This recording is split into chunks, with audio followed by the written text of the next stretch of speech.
Welcome back to the King Exchange. Last time we dissected the Republican machine and the looming battle for the Florida governor's mansion between heavyweights like James Fishback and Byron Donalds. But today we're looking across the aisle at a party currently searching for its soul. The Democratic Party is facing a crisis of identity, specifically a post-target crisis. For nearly a decade, the blueprint was simple opposition. But as we look toward the midterms and the 2020 presidential cycle, the resistance label is wearing thin. Without a singular antagonist to rally against, what do the Democrats actually stand for? Here in Florida, the stakes are even more dire. Once the ultimate swing state, Florida has shifted into a deep shade of red.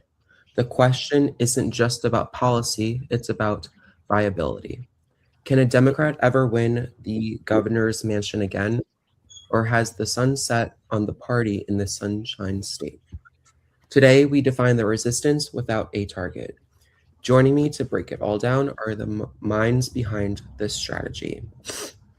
We're joined by David, founder and owner of J.N. Washington, CEO of Door to Door I4, the man who doesn't just manage campaigns, he decodes the human behavior behind them.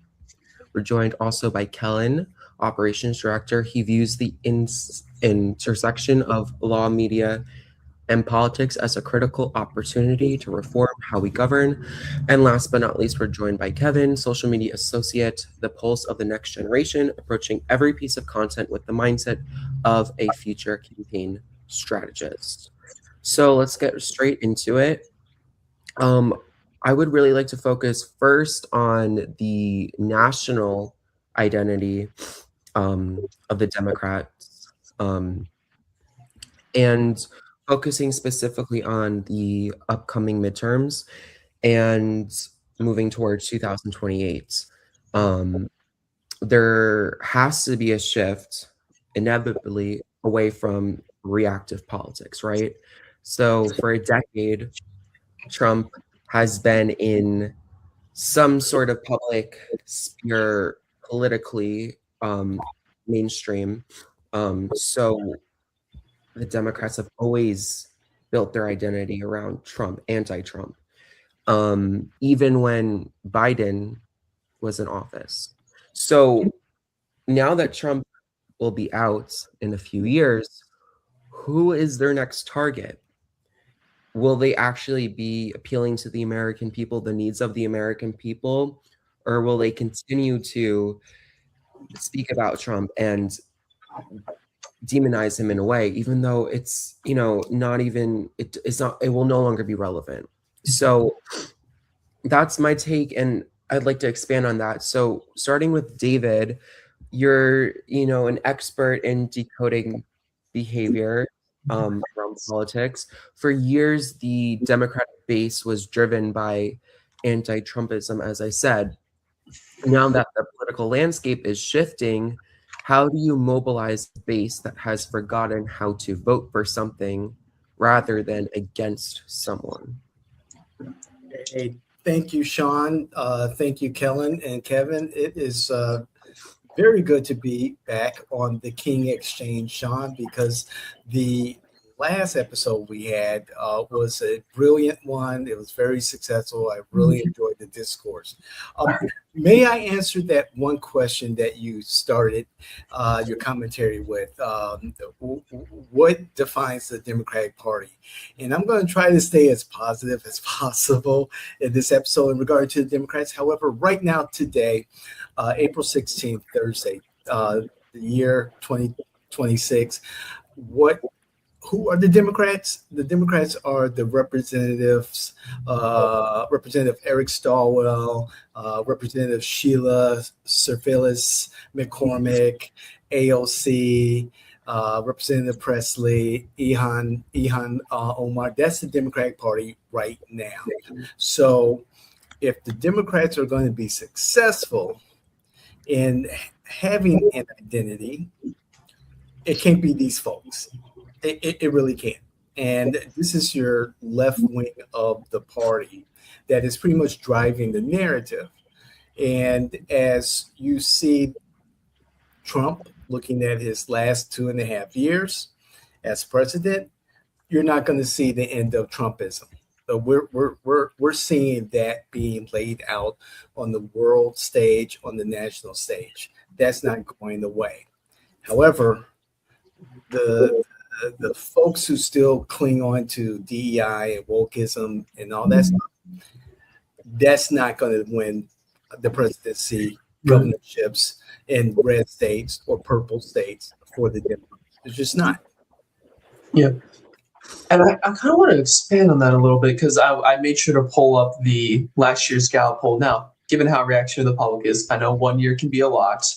But when you look at Republicans, and their thoughts on Republicans, you see that they either wanted to kind of stay, most of them seem to want to stay the same or shift more conservative, with, of course, there also being a movement to move more moderate, but they see this really kind of, staunch, stay conservative or be more conservative. Again, this was last year. Who knows if it's changed? But Democrats, you kind of see, because they poll like the more left-leaning Democrats and the more moderate Democrats, where you see this really stark contrast, where over 60% of moderate Democrats, and the same thing holds true with independent voters, who are very important, especially in states like Florida.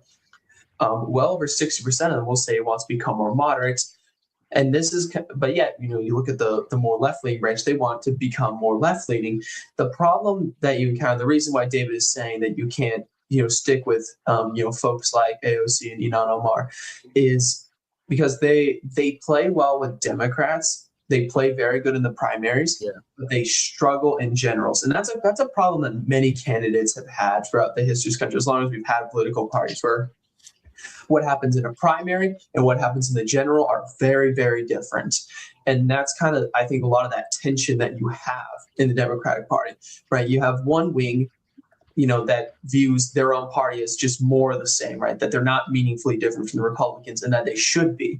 And then you have the people outside that more immediate circle who are primarily looking for stability, right?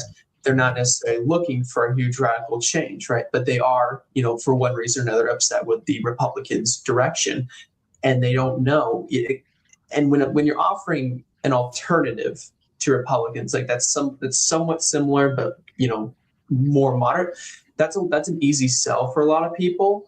But when it gets to a point of, what do I like very staunch conservatism or very staunch leftism, then it becomes a challenging pick again. And I think that's why the Democrats keep gravitating towards, we're not the same as Donald Trump.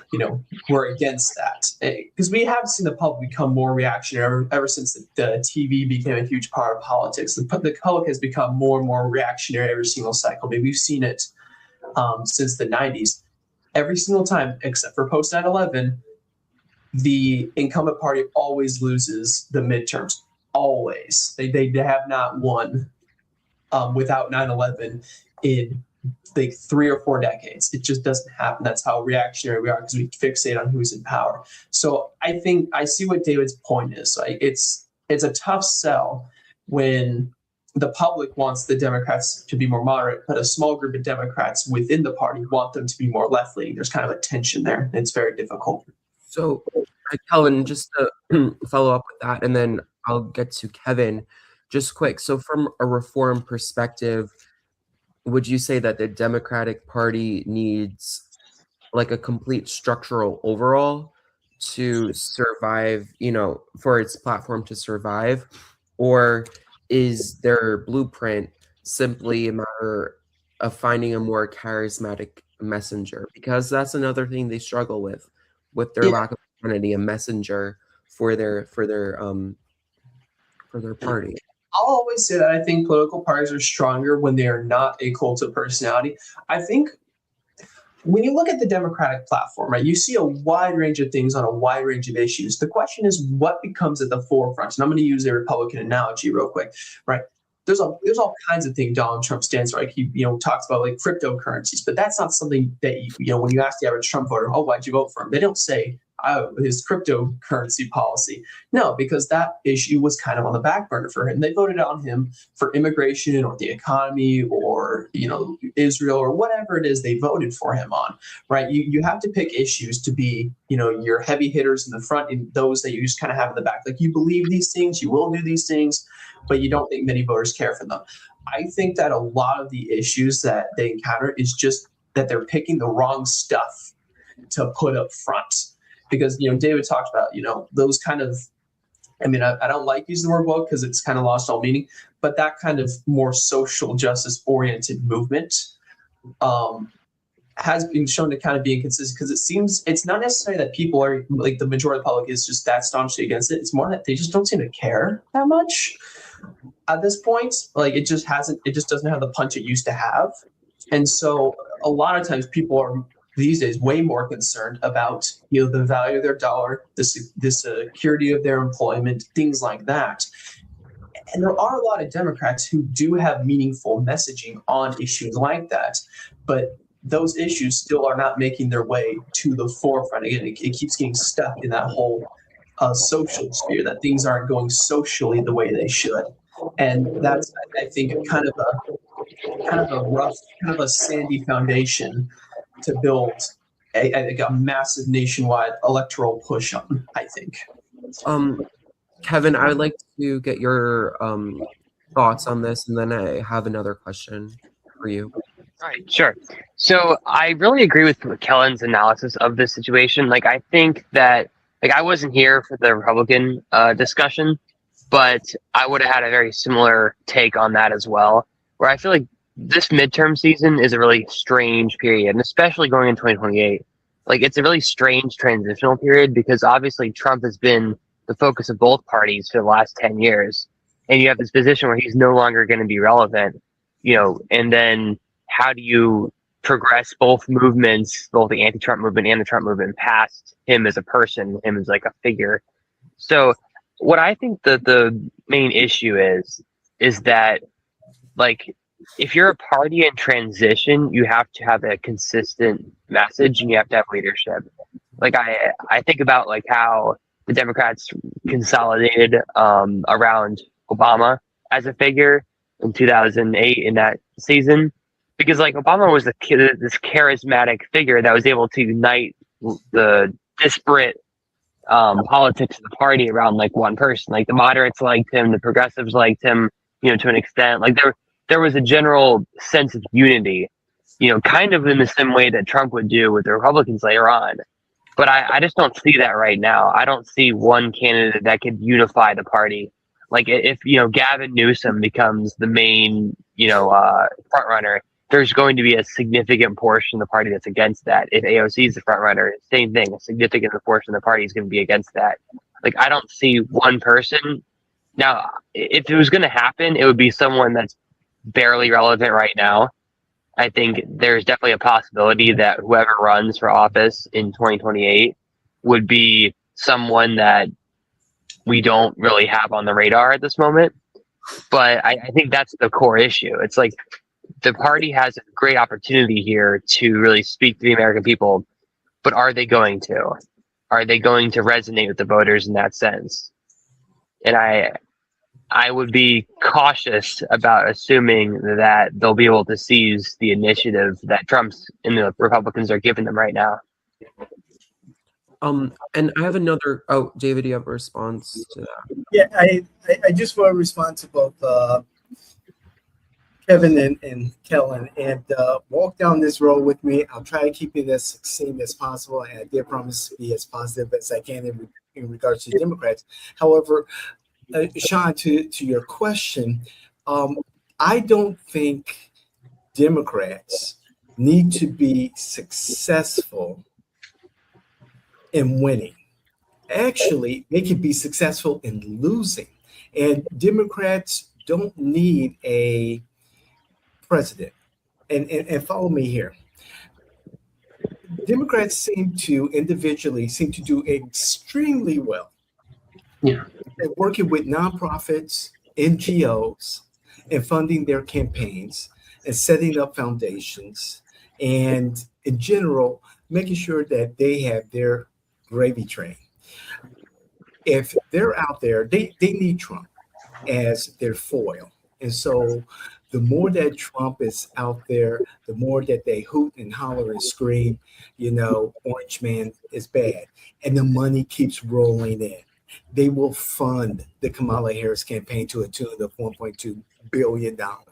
They will fund the Galvin Newsom campaign.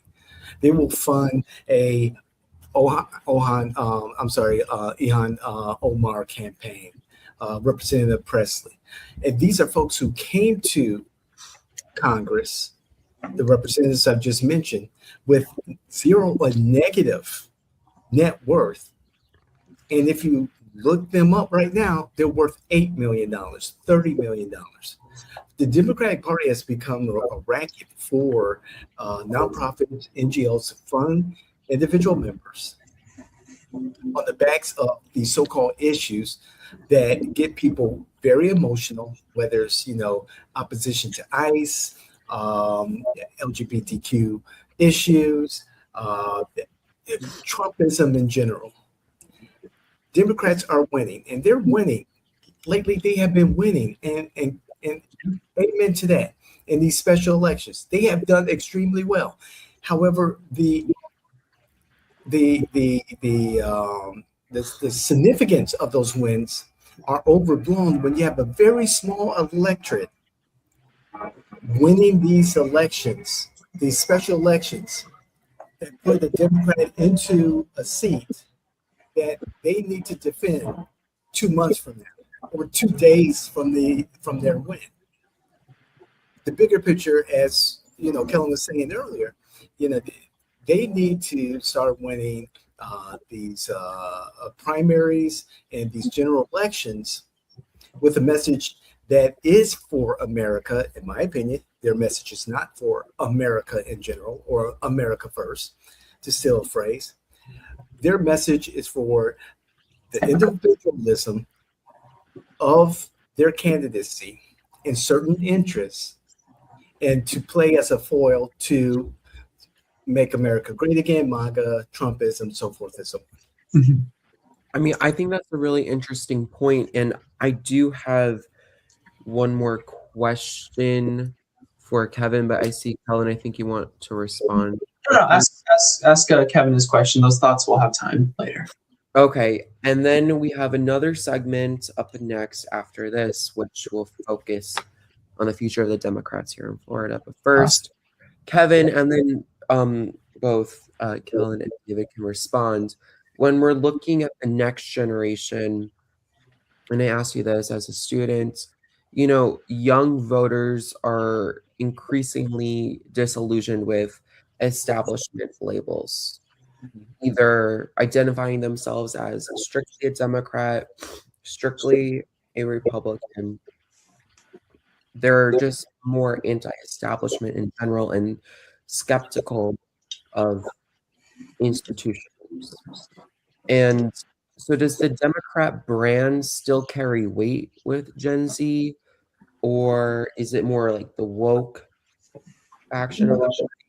Or is the party just losing the digital war for attention overall? Because as David was saying just moments before, with the Orange Man bad crowd, I mean, you can get young people like at the No Kings on the streets chanting whatever Small amounts. in small amounts. But does that really carry weight across the generation to galvanize them to be the future leaders of the party? I mean, as we see on both sides, but I see more specifically on Democrats, they're just more older. So for Democrats, how does Gen Z play in here? That's a great question, Sean.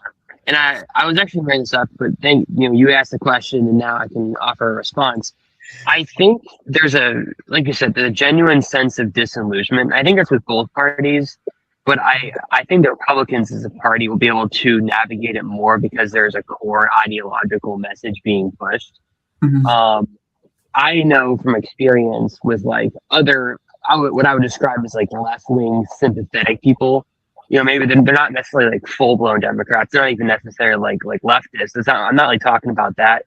But people that are generally against Trump, people that are generally against some of the policies he's, carried out, which I think is a pretty large percentage of the generation. But it's not like people in my generation don't view it as, oh, okay, Trump's bad, so we trust the Democrats to act as an effective opposition. Like, I feel like there's just a general sense of, we know that the Democrats aren't going to do anything. And there's a hopelessness and an apathy to it. I think that a lot of what you call the woke stuff, the really like far left social politics stuff isn't playing as well as it might have, 2022, 2023. But I would also say that, like, I think social issues in general, when I say social issues, I'm talking about like the trans bathroom debates and that sort of level of issue, and abortion and those sort of things. I think those have declined in relevance in general over the last few years. I don't hear people talking about them as much, or building their campaigns, or building their political identities off those issues. But I think as Gen Z is starting to deal with real kitchen table issues, if the Democrats are going to have any chance of winning generation, they really need to speak to that, because like, we're not doing well as a generation. We're struggling.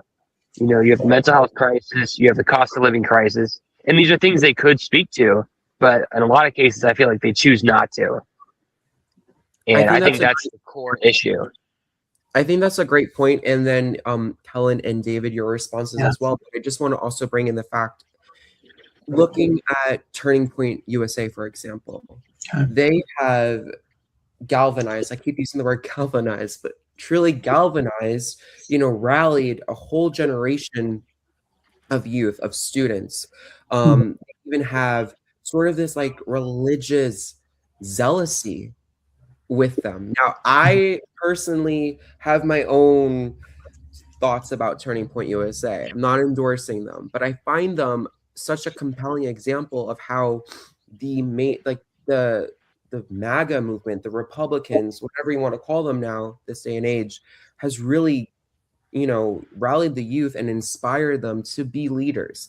Now, again, with the Democrat side, just because there's just so many voices out there, you know what I mean? And people flip-flopping based on elections because they had positions that were super, super woke going into it, and then they sort of backtrack. And so you have all different types of, younger people on the Democrat side or left side, just not Trump, let's just say anti-Trump, who may rally like, we need to elect Democrats no matter what. Others, as Kevin's saying, which I find more increasingly, the case to be, is that they don't trust Democrats to do the job, but they just know that Trump is bad, and whoever, is going to get what they want, whatever it may specifically be, we just need to vote them in. But there's something that is integral, I feel. And in my opinion, with the Turning Point USA, they propel their leaders in a way that this is the way. Like, for example, J.D. Vance is the way to continue our legacy. For the Democrats, there's no sort of like even younger, youth-centered, focused movement I see going on. So that's just something I wanted to add to what I feel going on. Yeah, thank you for contributing that. And I have a few thoughts on both what Kevin said and what Sean said. So I'm going to start with Sean just because it was fresh in my mind. I think there's also a very big difference between young conservative voters and young, not conservative voters, because there are cultural differences between the two main sides. One of the main things about Republicans is that they are very loyal, sometimes loyal to a fault. They're a very, very loyal group, which makes them a lot easier to organize than those more Democrat voters, because a lot of times the reason that Democrat voters are the way that they are is that they really focus on their own ideology and their own sense of goodness, and that is kind of unrelated to what groups you're a part of, right? It's very, very personal with them, while Republicans are willing to fall in line and act like troops if need be, if they feel threatened enough. And that's why I think Turning Point USA is so effective, is because they do put out the message that the young conservative are threatened enough. You are threatened enough, so you need to be doing your part to. And there's a greater calling also, Kellen. I need to put that in there because there is a greater calling in their faith, in the faith Yes. that Jesus Christ is our Lord and Savior. God as in Right. It's almost in a sense your purpose and your destiny to be a part of this movement, right? And I don't think that's a message that works very good with the more left-leaning blocks of voters, and I think that's a lot of the difficulty. There is kind of that joke where it goes around of, conservatives always talking about, the organized Antifa, but it doesn't even really exist because leftists can't organize that way. So I think there's a reason why there's a struggle there, because it is so ideologically focused. And right now, the ideology of that block of voters is all over the place, and that makes it very challenging. And as far as, what Kevin, you were talking about leadership, you're talking about, that kind of thing. Because you're right. And I know this, I'm going to add on to what David said as well. There is an element of what comes from Democrats without Trump, right? Without the thing that they're against, because that seems to be what the kind of niche they've settled into recently. It's that you're anti this, anti that. But right now, they have all the setup they need, right? They have setup. In theory, they could really pull out a victory because of just how unpopular their opponents are. I mean, we've been seeing this as well, globally.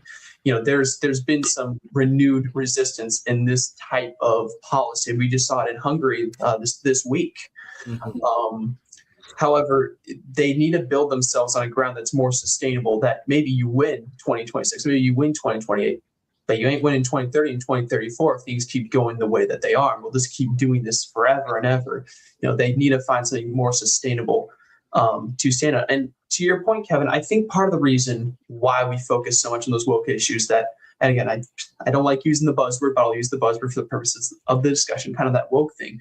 It doesn't resonate as much, but we keep going back to it, and we keep going back to that stuff because it's easy, right?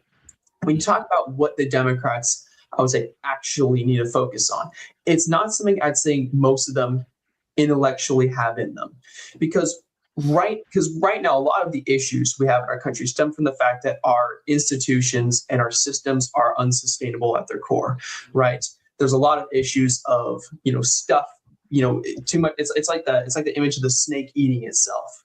It's been going on for about 50 years now. The Republicans are kind of trapped in a corner because, on one hand, their funding base is heavily based on those systems. So if you threaten to take them down, you threaten to take down your own funding. That, and the fact that a lot of conservatives don't, they kind of don't want overhauls. A lot of times they idolize the past. And so when you're kind of threatening institutions that have been there since the past, you have an issue with your voters now. So the Republicans are kind of trapped in a corner. There's not that much electorally, politically, not much leverage they have. And the Democrats, in theory, do have that leverage more. However, that then brings up the question, how do you fundamentally overhaul long-standing institutions? That is a far more complicated question than, do trans people deserve rights? It's a much harder question to answer. Which institutions, Kellen? Primarily financial and political process. For example, I'll just pull an example, like how business people are paid. Because right now, when you pay them with stock options, which is something that started to rise kind of post-70s, it oftentimes incentivizes CEOs to search a stock and get out. And a lot of times the way they do that is to sell off assets or to fire people, or in general sabotage the long-term viability in favor of short-term. And that's something that's been happening for so long that you're seeing a lot of stuff get crappier because these companies are getting gutted, or you have private equity or Wall Street, buying up homes or buying up businesses and then gutting them, kind of asset flipping. There's a lot of asset flipping. And a lot of that kind of ends up in the government as well. That's just an example. There's a couple others, but that's, I think, one of the major ones. Okay. Am I making sense to you? It makes sense, and I just have the disruption to that particular scenario or example that I'll share after you give your explanation. Yeah, I'm almost done my whole thing. it's harder to answer those questions, like those really, because those are difficult, hard hitting. Like if you're going to get rid of these cornerstone institutions, you have to replace it with something. But what are you going to replace it with? And that's where I think a lot of times you get into those weeds.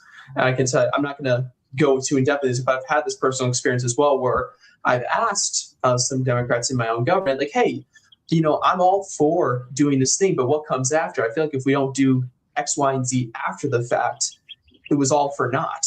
And that's where they run out of answers. And so I think that's why we keep gravitating back to the social thing, because the ends are simple. The means are simple. The ideology is simple. It's an easy thing to answer. Right now, I don't think the Democrats have a cohesive answer. How do we meaningfully change these large-scale affordability and sustainability issues? I think there are disruptions that the Trump administration has created the start. I'll take your example of the financial services system. With the introduction of cryptocurrency, stable coins, the blockchain, and tokenization of real world assets, you've got JP Morgan Chase, you've got BNY, you've got Citicorp, you've got Visa, MasterCard, you've got all these financial giants who are moving towards Bitcoin ETFs and tokenizing assets. You'll have that in real estate. You're seeing the Trump administration look at Freddie and Fannie Mac, the last guarantor of mortgages, and reworking that whole system. I think we are seeing these disruptions to these large institutions that maybe the everyday voter is not hearing about or seeing, but these things are in the work. The Clarity Act, the Genius Act, these are fundamental disruptions to the financial system as we know it. And it's just amazing from my point of view, because I'm just And I'll kind of add it, because those things are happening, and yes, those could heavily change things. I'll say, as far as like how we change institutions, if anything, it's almost like rolling the clock really, really, really far back. Because the main thing when you do with cryptocurrencies is that you remove government control of currency, right? And that's something that has played to mixed results in this country in the past. So I could see it going a wide variety of ways. And I think a lot of what you're saying, you have these fundamental disruptions. Because if you envision the society as like a pyramid, got lower income, you go up to higher income. A lot of the issues are happening a lot of these things, reforms are happening near the top of the pyramid, right? A lot of these things won't affect people in the lower like 2/3 as much. At least not in any time in the near future. Like in theory they can, but a lot would have to go into that. And as far as we've also seen things like, we're going to stop companies from buying individual homes. But when you pull back the curtain on those policies, it's kind of like putting out a fire with like an eyedropper, because there's really all they did was a minor inconvenience to the fire, but they haven't actually, all they're doing is kind of just putting a Band-Aid on an issue that's gonna still keep happening, because all it did was just make it a little bit tougher. But you can still do it. They can still buy unlimited.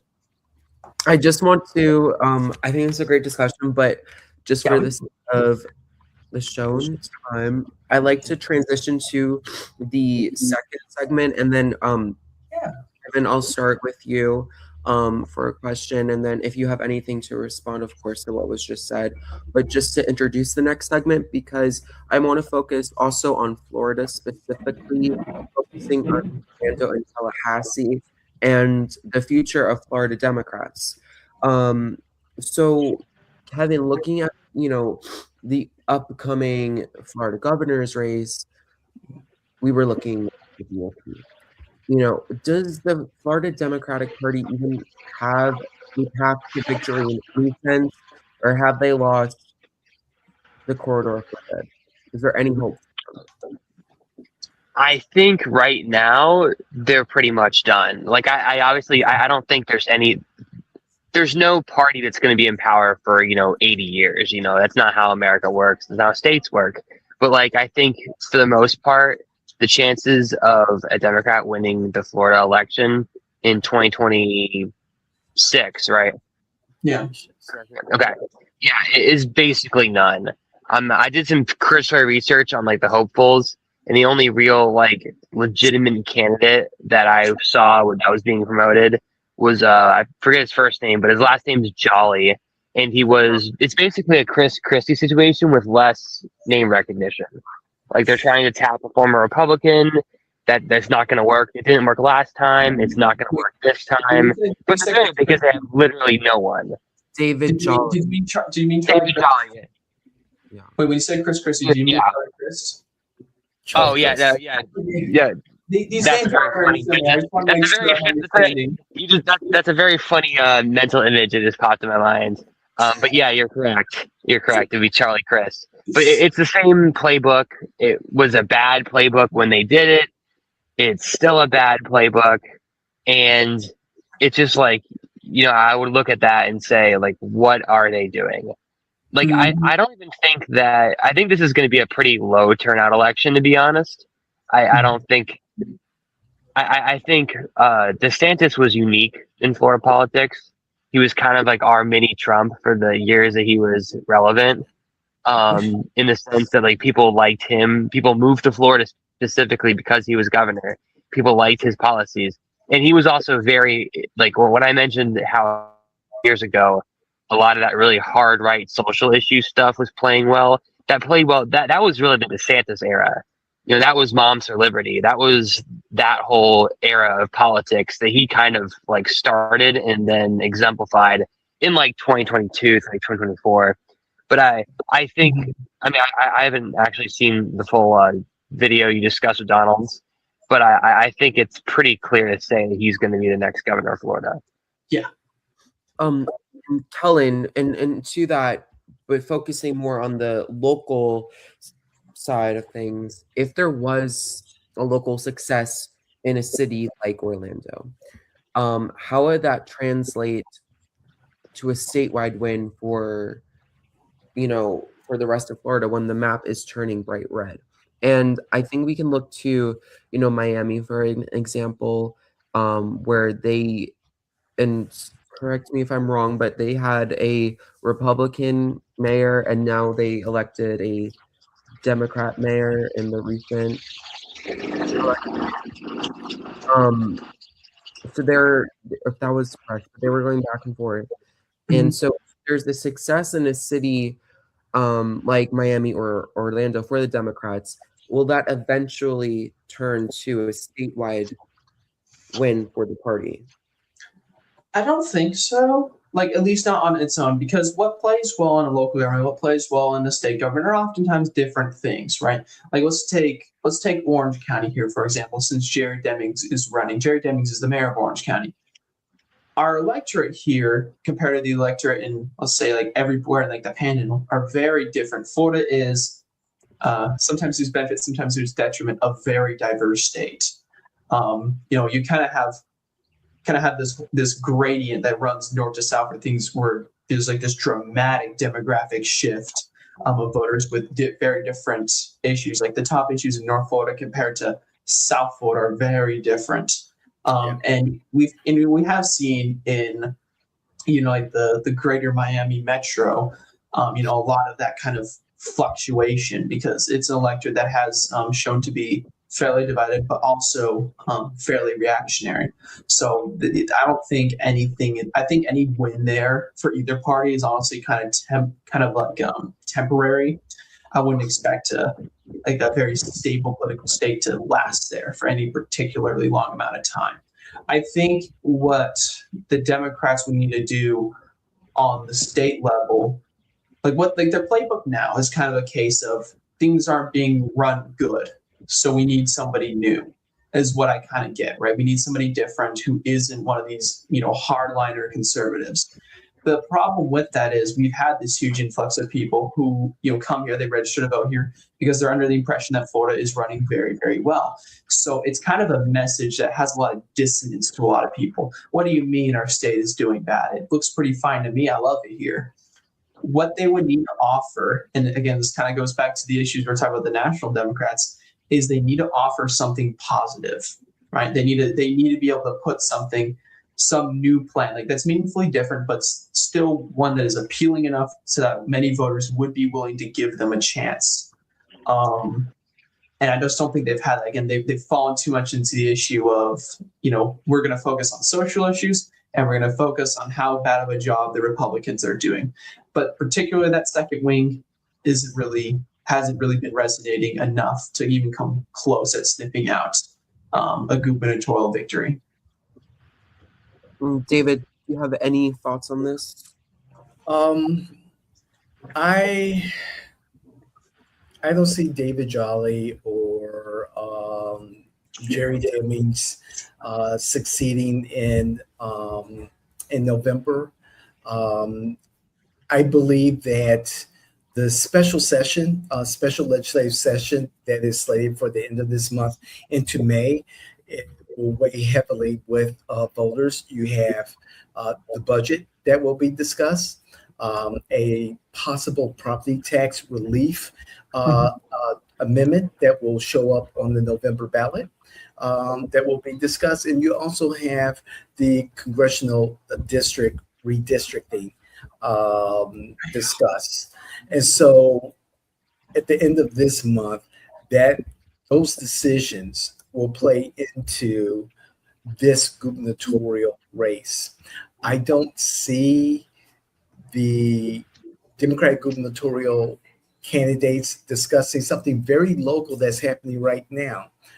There's a great deal of opposition among liberals and Democrats in regards to Senate Bill 180, which was pretty much a relief for homeowners and businesses after natural disasters. It's been interpreted by the legislature as more broad, which gives the state greater control over land use issues locally. And so there's a lawsuit that's pending in court right now. There's only one defendant who has been directly affected. Her name is Hildebrand. I forget her first name, Sheila Hildebrand or something like that. However, as we see more and more preemption by the state over local issues, voters need to understand that the importance of who they elect as their state reps, their state senators, and the governor is going to be very important. And when people want things to be safe, they want to be able to use their property legally in ways that may benefit them and their families, they're going to look at what the Republicans are doing and saying, okay, I'm going to go that route instead of delving into these, niche issues like the environment and, things like that. Right. Are you saying in a sense they could tie them together just under the, local government umbrella, local government staying local and the state government staying out of it? Well, what I'm saying is that locally, especially in democratically held localities like Orange County, they want to prevent and disallow certain use of your property, of your private property. People aren't going to go for that. That's why going back to Governor DeSantis defeating Andrew Gillum, it was pro-choice. I'm not pro-choice, pro-parent choice. It was parental choice and determining the educational outcomes of their children that really kept, moved them past the finish line ahead of Gillum. So going back to this individual choice, individual liberty to do what you believe is best for yourself and your family, I think this is going to be the same issue that plays out in November and August during the primaries, and we'll get the similar results. Republicans continue to hold the state legislature and the governor's mansion. Those are great points. I do want to bring up just some recent news that hits home locally, at least for UCF. and sort of ties into my discussion here. And then I have one more question and final thoughts, and that will be it. Okay. So last Friday, Caitlin Bennett, who I continue to Right. bring up, but I just find her relevant because she is a very prominent media figure, online personality who is local to Central Florida. She was at UCF and she spoke with students of the UCF Sunrise government. Oh yes, yes. Sunrise UCF. And the student organization hosted a walkout on Memory Mall protesting ICE cooperation on campus. And some way they were just able to also get in there demanding raises for professors. So I don't know how the two correlate, but again, we're talking about messaging for Democrats, and I mean that's it right there. So um, they were providing attendees, the option to sign a petition in favor of these causes to be sent in a letter to President Alexander Cartwright. Along with the petition, a memorial was put in place for people who have been killed by ICE agents. The walkout also offered students free pizza, drinks, and free to all clothing drive. So they just got everything in there. Other organizations were in attendance at the protests, notably UCF's chapter of Turning Points, and the Sunrise UCF president spoke about working with Campus Climate, Youth in Action Fund, also working with the NAACP, and so many different organizations for the planning and for the logistics of this. And the goal was notably to include removing UCF from the 287G program, which allows ICE to work with states and local law enforcement and making UCF a safe haven campus. Definitions of what safe haven means vary by state, yet most don't allow federal ICE agents on campus without a warrant or court order, protecting the undocumented students from being detained on campus. So again, they have their whole list of demands. I don't know how, just like the No Kings, I don't know how this really solves anything much, other than just basically making a fool of themselves, because when confronted with just simple questions like we're doing here, they get angry, they get combative, and as a journalist, Caitlin Bennett is simply just coming to ask questions, and then just because they know her, they get so riled up. And we're talking about the Democrats here. Outside of UCF, the organizations, Youth in Action, the Young Democratic Socialist of America, Socialist Alternative, were all in attendance at this walkout. So we have the socialists, self-labeled socialists, in attendance with the whole ICE thing. And we also need to give our professors raises. I mean, it's ludicrous to me. And the fact that their whole thing is to make UCF basically a sanctuary campus is, again, bonkers. I mean, and I'll wrap this up, but just my thoughts here. When I was at UCF, I honestly, like, honest to God, and I'm from New York City, right? Like, I'm used to diversity. When I came to UCF, it was actually the most diverse place that I've ever been in. Like, I heard languages spoken that I've never heard. And I'm not saying anything either way about that. I'm just simply making an observation that UCF is a very diverse campus. And the fact that they want to just basically add to that and basically be like, if you're undocumented, you have all protection here. We need to focus on the American students at UCF who are paying tuition. So their whole point here, their whole agenda just goes on and on and on. And when you tie in free this and sanctuary this and our professors need a raise, it's like, again, what is the messaging when you're basically teaming up with socialists? I think there's a lot of things to reasonably complain about with some of the recent decisions made by the board at UCF, just specifically with they did some. I have mentioned this to David many times because it bugs me. They gave a 50% raise to the president and cut out bus lines in order to cover it.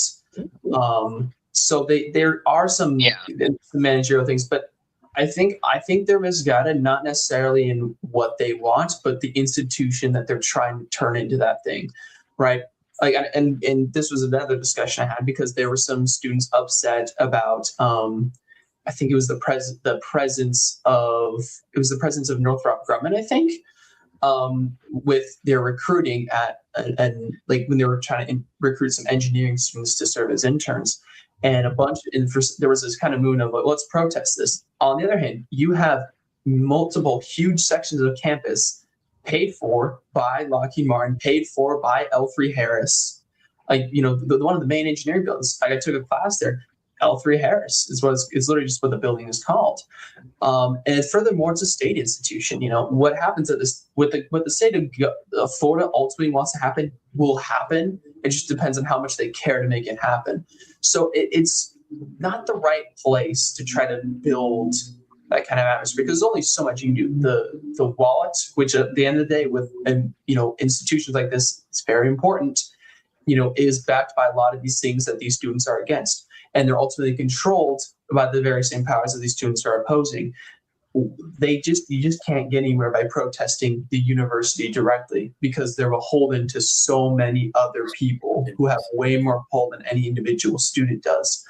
The only way I could see this realistically changing, I think, were to be if these issues seriously impacted the financial status of the schools somehow, which I'm not sure what that looks like. I just don't know. I observations. The point of me, and I understand what you're saying. The point of me more bringing this story up was just highlight the fact with the discussion of the Democrats in Florida, their messaging. It's like they can't focus on one singular thing. How does I get it? Let's tie everything in, right? We like let's rally the social, let's rally NAACP, and just get everybody out there buy free pizza and just be like, you need to basically say no ice and give our teachers a raise to basically teach, I don't know what, gender theory. I was in a class for sociology and I had a professor, she was in her 60s, and first day introductions, I go by she, he, they pronouns, all of them. And when addressing her, because she went by her as well, she said, I do identify as a her, but I would really appreciate if you also integrate the he and the they in my address. And I'm like, first of all, when does any student address the professor by he or she? But my point there being, I don't think that she deserves a raise. I'm sorry. So that's crap. That's bull in itself. And so how does that even tie in to something that they're talking about? We have pictures of everyone killed by ICE, right? It does, the messaging is just there's no singular focus. And how do you want to progress the Democrat Party in Florida when you have such craziness going on? I mean, I think you're right, and I think David brought up an interesting point when we were talking about land use earlier. There are ways to bundle several meaningful issues together, but you have to find a way that does it elegantly. You're right. Just coming out and doing multiple things at once is doing multiple things at once. It's doing too much. And I want to add on to your comments about professors. In the big 2023, I had a professor who told us that he actually knew who was in the Epstein files. He gave us their names too. Turns out some of them were right, some of them were really not. It was, there are, like with many institutions, definitely if you're a student there, definitely fill out and have your voice heard about the quality of your professors, because there is a lot of variance at UCF. In my experience, there was a lot of variance. Within my major, it was good. Within my upper level minor, it was good. Within gen ed, it was all over the place. But no, I see what you're saying, though, that some focus would be good, right? What specifically are we protesting against? Are we protesting against, the inappropriate use of budget? Are we protesting against the involvement of, law enforcement? Are we protesting, what exactly, like which issue are we protesting? It's easy to have a cohesive and to drive people, and it's good to have relevance if you organize a thing with focus in mind instead of treating it almost a little bit socially, right? This is the place of people who believe in good things, whatever. Kevin, right. I have to go pretty soon, but I would like to address the thing I'm going to focus on, because there's a lot to address with that. But the main thing that I want to bring up, my own personal experience, is when I got to UCF, year and a half ago. Yeah, about a year and a half ago. I originally did get involved in some of the social organizations you're talking about. Like I tried to be part of UCF Dems, and I did a couple of volunteer things. And I want to bring it back. I want to bring it full circle back to what David said originally about the NGOs. And like how it's kind of like a racket for the NGOs, and that's what I picked up on. That's why I stopped getting really involved, like on campus political organizations, because a lot of those organizations that you mentioned, it was very clear to me that they were basically just like for careerists. They didn't really care about the issues. They didn't really have a vision of how to make things better.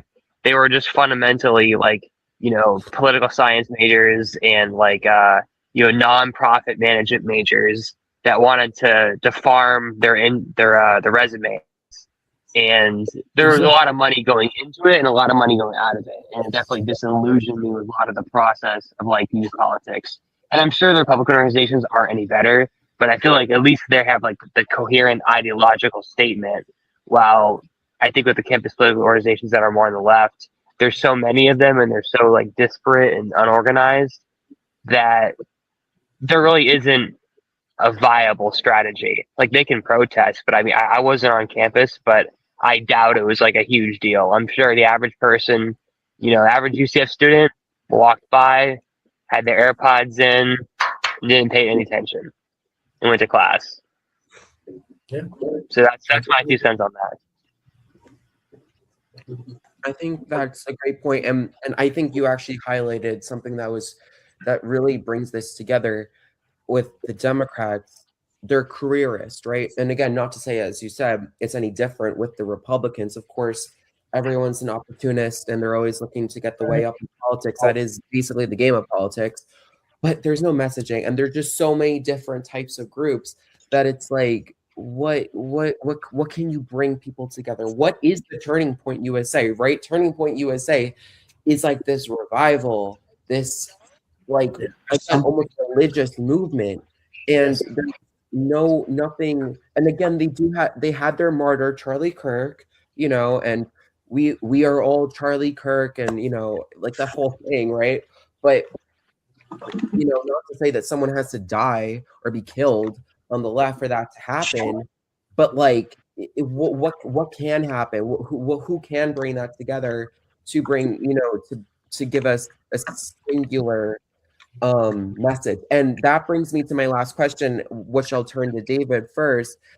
If you were building a coalition for a Democratic gubernatorial candidate today, what is one unignorable message you would push to counter the current Republican momentum?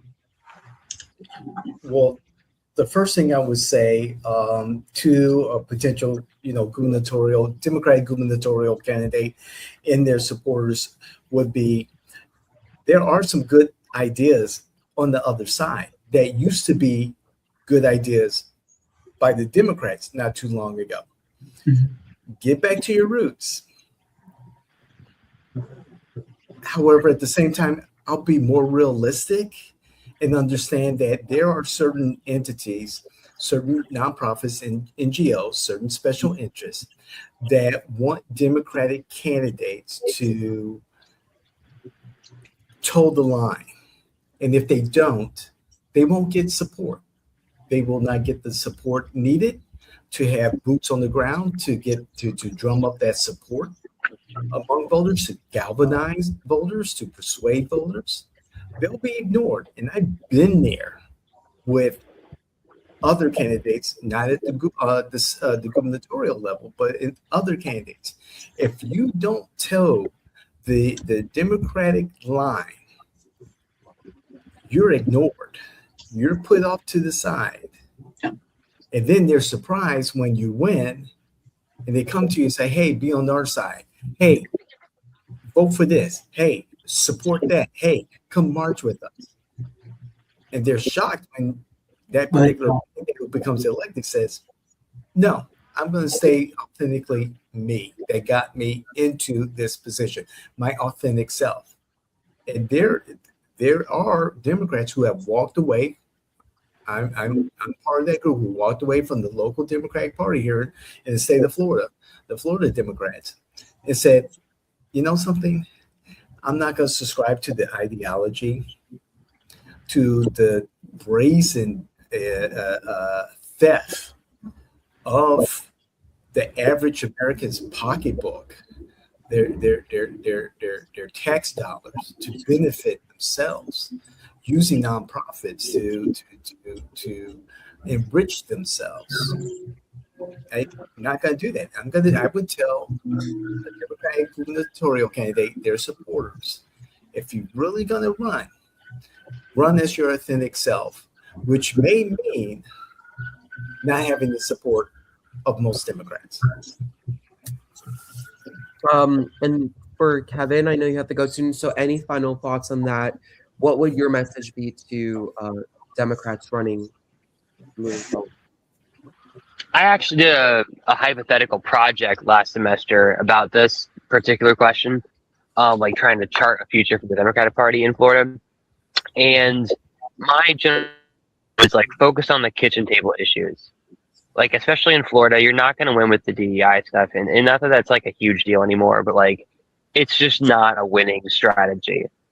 Like, I think if there's any if there's any issue where the Democrats could really do well in Florida, it would be around a lot of the urbanization and like public transportation issues, especially here in like Central Florida and especially in like Miami, you know, cities that are struggling with a lot of like urban planning and just general development issues.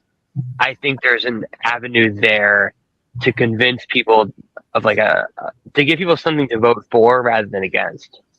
Yeah. I think that's very smart, actually. I think that's something I could see the Democrats, not that I probably would agree with any of their proposals to fix those problems, but I think if at least their messaging, if they focus on like urbanization and transportation, which has traditionally been their sort of like, points and issues that they care about, I think they could really be successful there. And then Kellen, any final thoughts, messaging you have for the Democrats? Yeah, very much so. I mean, if you want to stay, purely in your social circle and focus on the personalities of the individual people, the morality of your individual candidates, you're going to continue to be where you are, right? Which is that you're a super minority party who protests. If you want to do something meaningful, you have to give something positive into the system rather than just hacking at its ankles. You have to actually be able to appeal to the general, not just the primary. What any individual, one small group of people thinks is almost never what the general population thinks. And we hear this all, David and I, we've experienced this on the campaign trail before, right? Where a lot of the inner circle of Democrats will want to push a more intense message because not just because they're trying to use their connection to a candidate to get their thoughts out, but because they genuinely do at their core think that that is what the public is, that they actually do, that they are representing the public every time they do something like that. It's important to acknowledge who you are rather than who you wish you are. And if what you are is unusual from the public, then you need to play around that. You need to know who you are at your core. And you can't just blame your outcomes on the people around, right? The people around is who you represent. If you don't really represent them, no wonder you lose. Awesome. Okay, so before we sign off, I want to invite our listeners to join the conversation and find your place in the strategy. Visit the T8020 community at j-washington.com/T8020 to get involved. And finally, on a personal note, we want to dedicate this episode to Claude Smith. Without his vision and support, none of this would be possible. The exchange T8020 community, we owe him a debt of gratitude for the foundation he built. I want to thank everybody for joining us today and making the time. I think we had a great discussion. This was an amazing part two to our first episode discussing the Republicans and bringing it all together with the Democrats. I think everybody raised really important issues here and things that the Democrats really should consider. I think the Democrats, if they want to be successful, should hire each and every one of you to run their campaigns, because whoever running them right now is not doing a good job. I think Kevin brought up a really excellent point that I think we can touch upon in the future with the urbanization and transportation issues. I think there's a lot to there. I think there's a story there and more to look into. So again, I just want to thank you all. David, Kellen, and Kevin, thank you for joining, and we'll see you next time.